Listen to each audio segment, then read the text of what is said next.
Good morning, students. Welcome back to the digital classes of Lalbagh Girls Intermediate College. This is Ma'am Spring in her education class, and this education class is for class 12th. Class 12, we were discussing about the motivation, and I've already told you the meaning, characteristics, types and sources of motivation. So the various sources of motivations were need, drive, incentives and motives.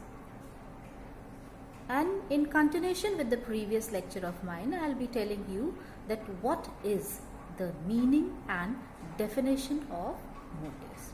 So the main source of motivation is said to be motive, and motive is said to be a broad process involving many things in it, like tension, need, drive and incentive. Motive controls and directs the behavior of the child from the influence of all of these things like tension, need, drive and incentive all have to play a role in the formation of motive of a person. So according to McDougall, motives are conditions, psychological and mental within the organism that dispose it to act in certain ways. Next definition is given by Woodworth, and according to Woodworth, a motive is a state or set of individual which disposes him for certain behavior and for seeking certain goals. It means in both the definition it is said that it is your inner behavior which makes you to proceed further in your life to seek certain goals. Now there is a classification of this motive. So what are the classification of motives that we are going to discuss? Number one is done by Mann, classification of Mann. So according to Mann, motive are of the following types. Number one is the physical motive, number two social motives, and number three individual motives. So there are various types of motives according to Mann. Then Woodworth has done the classification in a different manner. He has given three types of it. One is the physical motive, next your emergency motive, the third is things related to motives. Next we have the classification given by Thompson, and Thompson has given it in only classification has given only in two types. One is your natural motives and the other are artificial motives. Then one more educationist, Garrett, has given motivation as motives are of three types, like biological motives, psychological motives and then the social motives. So these are the various classification given by different educationists, and they say that motives are of different kinds. Though motives have been classified by various psychologists or educationists in different ways, yet most of the psychologists have accepted that motives are generally two types. So what are those two types? They could be your primary motives or your adopted motives. So when we talk of innate or the primary motives, then we say that the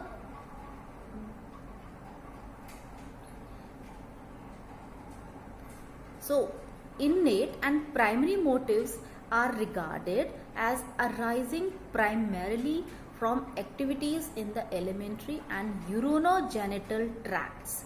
Urinogenital tracts. Since, however, certain aspects of instinctive and motivated behavior are also known to have their roots in the endocrine glands, the circulatory system, body temperature and general metabolism would probably be more appropriate to refer to such needs as biogenic. The next were said to be acquired or adopted motives. One, we are held to be the result of largely when we start learning and regard it is a complex in nature, then it is said that it is a acquired motive. So when we talk about innate and the primary motives, they too have categories in it. The very first is your thirst. We know that we feel thirsty or we feel hungry. So thirst is said to be one of the main motive of our life. So thirst. The mechanism of thirst works somewhat as follows. A slight drop in the water content of the blood deprives the salivary glands of water, and salivary secretion are reduced in the mouth and throat, and a constricting sensation of dryness is aroused. When this sensation of dryness aroused, then we say that we are feeling thirsty. An urge to seek liquid refreshments is noticed in the form of general restlessness. When we feel thirsty, we feel restless, that we should have something to drink. It's the requirement of our body, that body requires that there should be something to drink. Even before any sensation or thirst, only when the craving of water is intense does any unusual human behavior result. According to Kennan, if it is said to be dependent directly upon the state of mucous membranes of the tongue, mouth and throat, he further held the thirst reflects the body's need of water because of lowering of the amount of water in the blood affects the constitution of the saliva secreted into the mouth and throat. So dryness of throat does of course lead in some instances to drinking, but it is possible that other peripheral and central mechanism also participates in behavior in such and in the drinking of water. This was proved by the experiment done by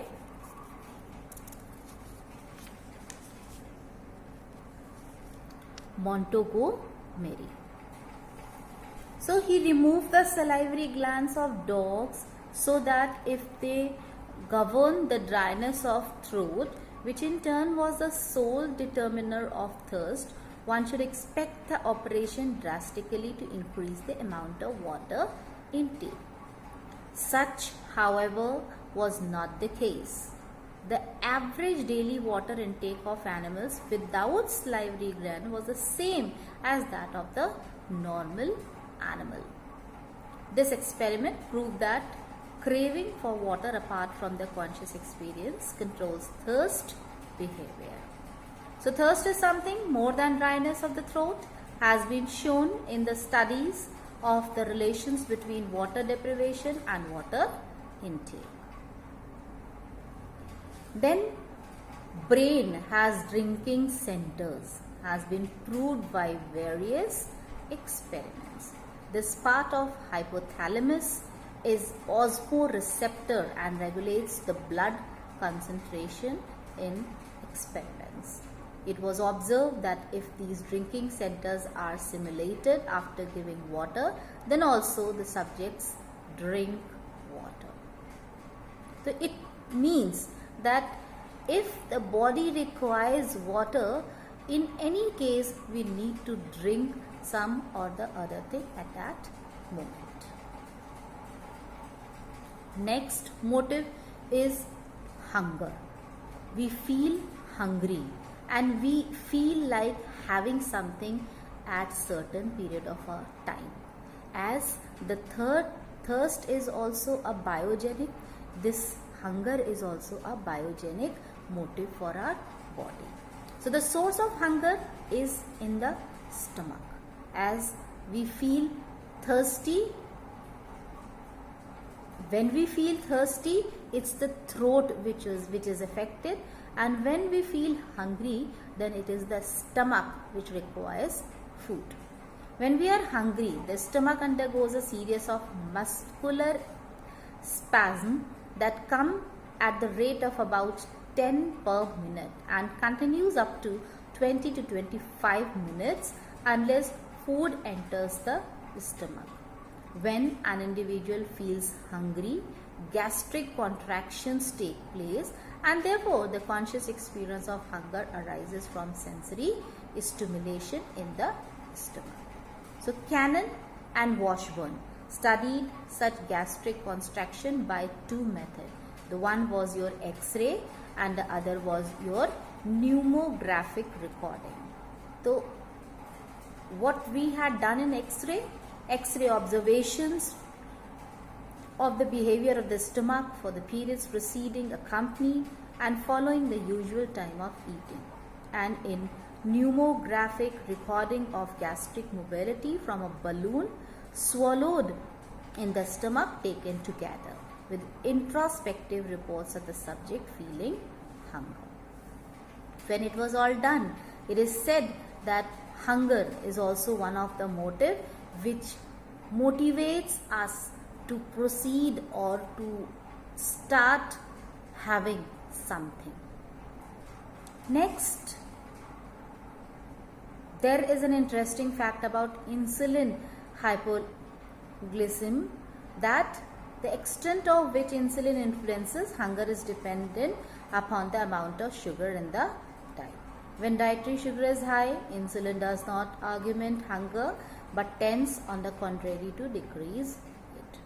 Conversely, a low intake of sugar is correlated. This is all for today's class.